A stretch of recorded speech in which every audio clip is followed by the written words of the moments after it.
Hey everyone, welcome to CLAT point and let's start. आज का हमारा द हिंदू न्यूज़ डिस्कशन। चलिए शुरू करते हैं हमारे आज के द हिंदू न्यूज़ डिस्कशन की।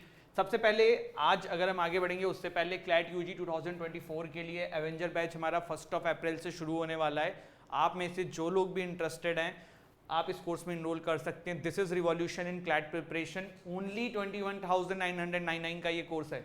इसमें लाइव क्लासेस, 7 बुक्स आपके घर पे, 50+ मॉक्स, पर्सनल मेंटरशिप, कम्युनिटी की एक्सेस, एवरीथिंग इज देयर।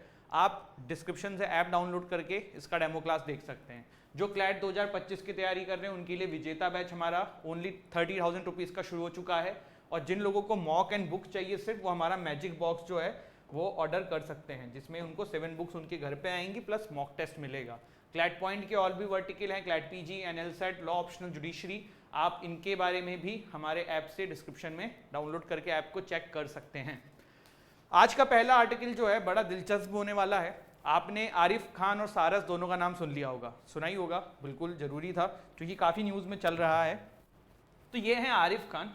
इन्होंने सोशल मीडिया पे बहुत सारे फॉलोअर्स भी इस तरीके से गेन किए, बट अगर इस चीज़ को साइड में हटा दिया जाए तो देखा जाए जो इनकी कहानी है वो एक काफ़ी दिलचस्प है। ये सारस जो है ना, इनको चोटिल हालत में मिला था और उसके बाद इन्होंने उसको सही किया एंड वो सारस खुद ही इनके पास रहने लगा। वैसे मैं आपको एक बात बताऊं कि जो सारस होते हैं ना, इनकी एक कहानी हम लोग बचपन से सुनते हैं कि ये लोग कपल में रहते हैं और अगर एक कपल में से कोई भी एक सारस मर जाता है तो दूसरे वाला रो रो के खुद मर जाता है। ऐसी कहानी मैंने सुनी थी, अभी सच है नहीं। कहने का मतलब ये कि ये लोग ना सबके साथ एडजस्ट नहीं कर पाते हैं और बहुत ही मतलब अपना आइसोलेटेड तरीके से ये लोग रहना पसंद करते हैं। तो ये सारस वीडियोज़ में दिखता है कि आरिफ खान को पसंद करता है, इनके आसपास घूमता था, चलता था। तो ये हैं ये आरिफ खान और ये है इनका ये सारस। हुआ क्या, अखिलेश यादव ना यहाँ पे गए थे इनसे विजिट करने के लिए।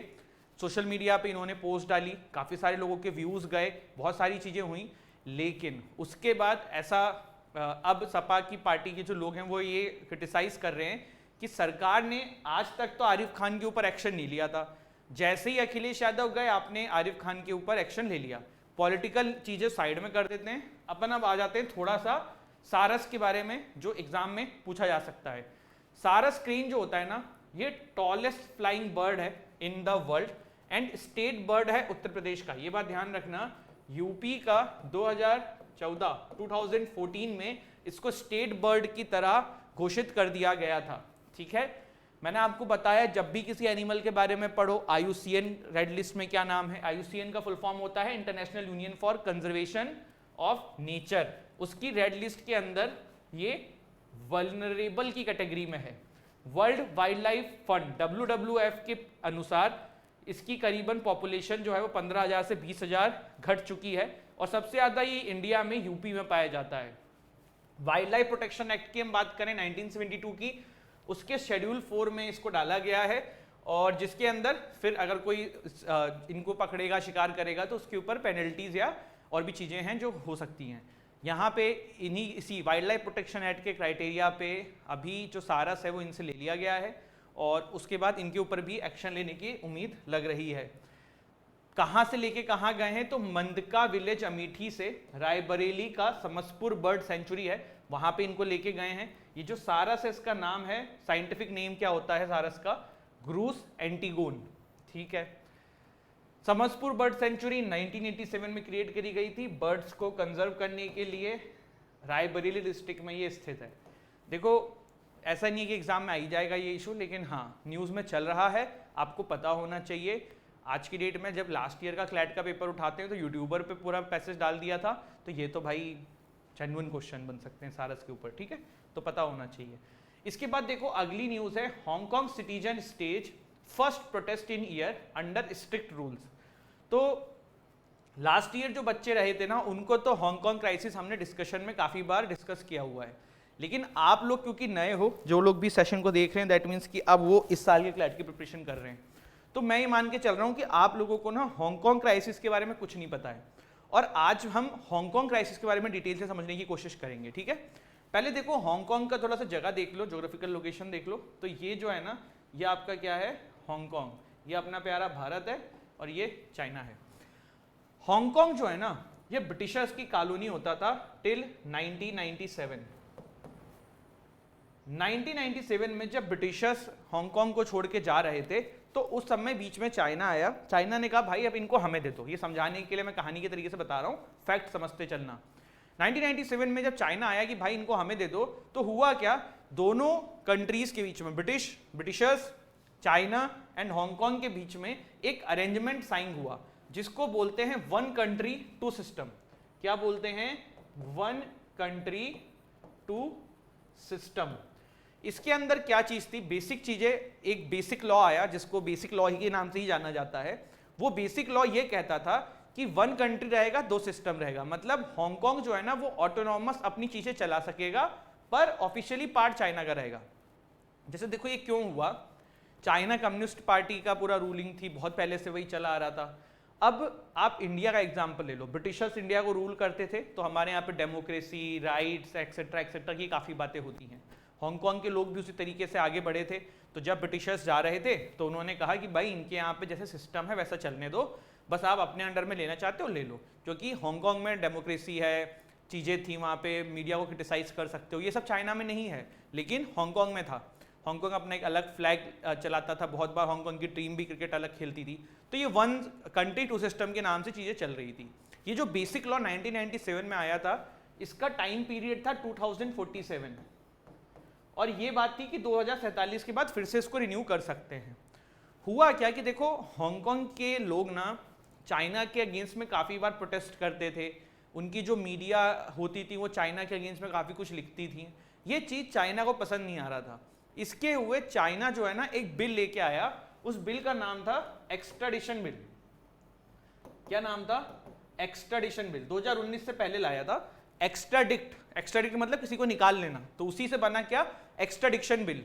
देखो जब वन कंट्री टू सिस्टम था उसमें यह था कि भाई हांगकांग के लोगों को अगर कोई सजा होनी है तो हांगकांग के कानून के अनुसार होगी, हांगकांग के अंदर होगी। अब हो क्या रहा था, इसका फायदा लेके हांगकांग के लोग चाइना को क्रिटिसाइज कर रहे थे। मेन कारण ये था कि सबको डर भी था कि 2047 के बाद चाइना जो है ये इसको रिन्यू नहीं करेगा सिस्टम को। तो इसके बाद चाइना जो है ना कुछ कर नहीं पा रहा था, क्योंकि कानून तो ये कह रहा था कि हांगकांग के लोग हांगकांग में सजा खाएंगे, चाइना के चाइना में खाएंगे। तो चाइना जो है ना इसके लिए एक्सट्रेडिशन बिल लाया कि चाइना को नीड पड़ने पे वो किसी को भी एक्सट्रेडिट कर सकता है हांगकांग से, और उसको चाइना के लॉ के अनुसार ट्रायल में डाल सकता है, जेल में डाल सकता है, वहां केस चला सकता है, एक्सेट्रा एक्सेट्रा। जब ये बिल आया तब काफ़ी ज़्यादा लेवल पर क्रिटिसिज्म हुआ, लोग प्रोटेस्ट करने आ गए, सारी चीज़ें हुई। फिर धीरे धीरे करके और भी चीज़ें चाइना जो है अमेंड करने की कोशिश करने लगा। तो फिर मैसिव लेवल पे हांगकांग में प्रोटेस्ट होने लगी। फिर कोविड आ गया तो सारी चीज़ें ठंडे बस्ते में चली गई। अब फिर क्या हुआ, कोविड के रिस्ट्रिक्शंस एंड एवरीथिंग हटे हैं तो लोग फिर से सड़क पे प्रोटेस्ट के लिए उतरे हैं। तो अब अगर कभी हांगकांग प्रोटेस्ट के बारे में पढ़ो तो बैकग्राउंड क्या है आपको समझ में आ गया है। 2047 इज द ईयर। उसके बाद सबको टेंशन है कि जो ये बेसिक लॉ है ये रिन्यू होगा नहीं, चाइना करेगा नहीं, चाइना खुरापात हरकतें वैसे भी कर रहा है, तो ये वाली चीज है। ठीक है, चलिए आगे बढ़ते हैं। Congress hold satyagraha, MPs MLA to wear black today. तो हमने डिटेल में राहुल गांधी जी वाला इशू पूरा डिस्कस कर लिया है, हमने डिफमेशन क्या होता है ये भी देख लिया है, प्लस हमने इनको जो डिस्क्वालिफिकेशन किया है वो भी देख लिया है। तो भाई ये दोनों चीज़ें इंपॉर्टेंट हैं। आई होप आप लोग गलत करके ना आए, बहुत अच्छे से डिटेल में मैंने आपको पढ़ाया हुआ है। इसके बाद आगे बढ़ते हैं। आज एडिटोरियल भी आया हुआ है इसके ऊपर, पर अपन ने सब डिस्कस कर रखा है तो कोई मतलब नहीं है। 7 detain under NSA 197 release in Amritpal केस। अमृतपाल जी जो अभी भाग रहे हैं, जिनको पकड़ने के लिए सब लोग पीछे पड़े हुए हैं, उसके मामले के अंदर 197 लोगों को रिलीज कर दिया है, 7 को नेशनल सिक्योरिटी एक्ट के अंदर डिटेन कर लिया है। बहुत इनकी वीडियोस वायरल होनी जिसमें इनको भगाने की कोशिश करी जा रही थी एक्सेट्रा एक्सेट्रा, पर आज नहीं तो कल पुलिस पकड़ ही लेगी। इवन जो हाई कोर्ट है पंजाब की, उन्होंने उनकी सरकार को फटकार लगाई है कि इतनी सारी पुलिस कैसे आपके यहाँ से बंदा भाग सकता है। तो ये चीज़ है। खालिस्तान क्या है, कौन है अमृतपाल सिंह, गोल्डन टेम्पल वाला इंसिडेंट, सारी चीज़ें मैंने आपको समझा दी है। आप लोगों के दिमाग में क्वेश्चन ये भी आ रहा होगा कि सर यूके की एम्बेसी के बाहर काफ़ी ज़्यादा जो है वो खालिस्तान सपोर्टर से कर रहे हैं, तो वो सिख लोग कौन हैं। तो देखो मेन बात ये ना कि बहुत सारे इनमें से वो लोग हैं जो उस समय डिमांड जब हो रही थी तभी भारत छोड़ के चले गए थे, या उससे पहले पार्टीशन के दौरान चले गए थे। तो वो नए भारत के सिख कम्युनिटी के पार्ट ही नहीं है, तो इसीलिए वो लोग इस तरीके की डिमांड कर रहे हैं। जो अभी भारत में जो सिख कम्युनिटी है, कहीं चांस ही नहीं है कि वो लोग ऐसा डिमांड उनके तरफ से कहीं देखने को मिल रहा है। बात यहाँ पे यही हो रही है कि भाई जो लोग भारत छोड़ के जा चुके थे वही लोग उस समय की विचारधारा को लेके बैठे हुए हैं और खालिस्तान की इन सब चीज़ों की डिमांड कर रहे हैं। चलिए, इसके बाद ISRO puts 36 satellites into orbit. ठीक है, न्यूज़ है, ऐसी चीज़ें बस पढ़ लिया करो, एग्जाम के लिए इंपॉर्टेंट नहीं है। और इसी से आज का एमसीक्यू आपके लिए है, वो ये बताओ इसरो की उस विंग का नाम बताओ जो रेवेन्यू कमाने के लिए या फिर दूसरे कंट्रीज के प्रोजेक्ट्स लेती है जिससे कि रेवेन्यू जनरेट हो सके। सभी लोग मुझे कमेंट सेक्शन में बताएंगे, नहीं पता होगा तो सर्च करके लिखेंगे, लेकिन बताना जरूर है। कोई भी चीज़ नहीं आए तो उसको गूगल कर लो, उसको सीख लो, जिससे कि जिंदगी भर के लिए वो चीज़ आपको समझ में आ जाए।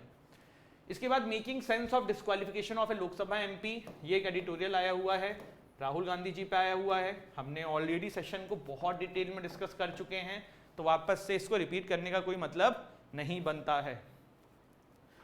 IMF bail out, international monetary fund का बेल आउट पैकेज श्रीलंका के लिए अनाउंस हुआ है। तो श्रीलंका के लिए 3 बिलियन बेल आउट प्लान इन्होंने अभी दिया है। पाकिस्तान के लिए भी ऑन द रोल है, कितना 1.1 बिलियन डॉलर का, और श्रीलंका के लिए 3 बिलियन डॉलर का। तो इसमें ये लिखा हुआ है इस आर्टिकल के अंदर कि ये वर्क कैसे करता है। तो मैं भी आपको थोड़ा शॉर्ट में समझा देता हूँ। आपको क्या लगता है कि IMF जो है वो किस तरीके से इन कंट्रीज को पैसा देता है? तो देखो, काफ़ी सारे लोग ना इसका क्रिटिसिज्म भी करते हैं क्योंकि IMF में ज़्यादा वेस्टर्न कंट्रीज की चलती है। तो ऐसा लोग आरोप लगाते हैं कि IMF जो है ना वेस्टर्न कंट्रीज की कठपुतली है, वो वही करता है जो ये वेस्टर्न कंट्रीज कहते हैं, और कुछ इसी तरीके के टर्म्स एंड कंडीशंस रखता है जिससे कि वेस्टर्न कंट्रीज के जो पॉलिटिकल एम है वो फुलफिल हो जाएं। लेकिन फिर कुछ लोग, इसी में आर्टिकल में सब बातें लिखी हुई हैं, बट कुछ लोग यहाँ पे ये भी कहते हैं कि अगर IMF कुछ टर्म्स एंड कंडीशन रखता है तो क्या गलत है। आप एक एग्जाम्पल समझ लो, आपका एक दोस्त है जिसका नाम है श्याम, वो बहुत ही गरीब हालत में है, वो पहले जुआरी था, वो अल्कोहल पीता था, वो सारी चीज़ें करता था। तो पहले आपको ये समझना होगा कि भाई उस समय जब वो ये सब ड्रिंक और ये सारी चीज़ें करता था तो उसने सारे पैसे उड़ा दिए। अब उसकी हालत ख़राब है, वो कह रहा है कि नहीं मैं काम करूँगा, अब मैं पैसे ऐसे नहीं ख़राब करूँगा। तो आप क्या कर सकते हो? आप ये करोगे कि यार ठीक है, अब मैं तुझे पैसे दूंगा, लेकिन ये टर्म्स कंडीशन है, तू यहाँ पैसे नहीं उड़ाएगा, तू ये नहीं करेगा, तू वो नहीं करेगा, ऐसे ही करोगे ना। तो IMF भी अगर ऐसी कंडीशंस रखता है तो क्या गलत करता है? तो वही चीज़ है, IMF के बारे में हमने डिटेल में डिस्कस कर रखा है। श्रीलंका की क्यों क्राइसिस हुई थी मैंने आपको बता दिया है। इन्होंने जो है काफ़ी सारे ऐसे गलत फैसले लिए थे राजपक्षा सरकार ने।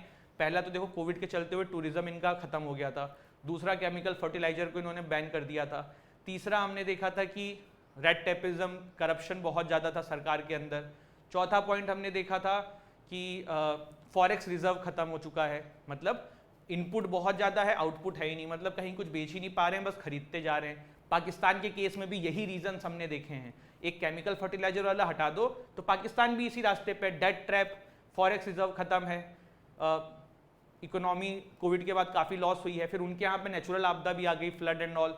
तो ये दोनों कंट्रीज का सेम सिचुएशन है और भारत के नेबर हैं, और ये कभी अच्छी चीज़ नहीं होती है कि आपकी नेबरिंग कंट्रीज में गरीबी या इस तरीके की चीज़ें बढ़े, क्योंकि इससे क्या होता है, माइग्रेशन होता है, ये लोग फिर भाग भाग के रिफ्यूजी की तरह आपकी कंट्री में आने की कोशिश करते हैं, जो कि वहाँ की हालत ख़राब है।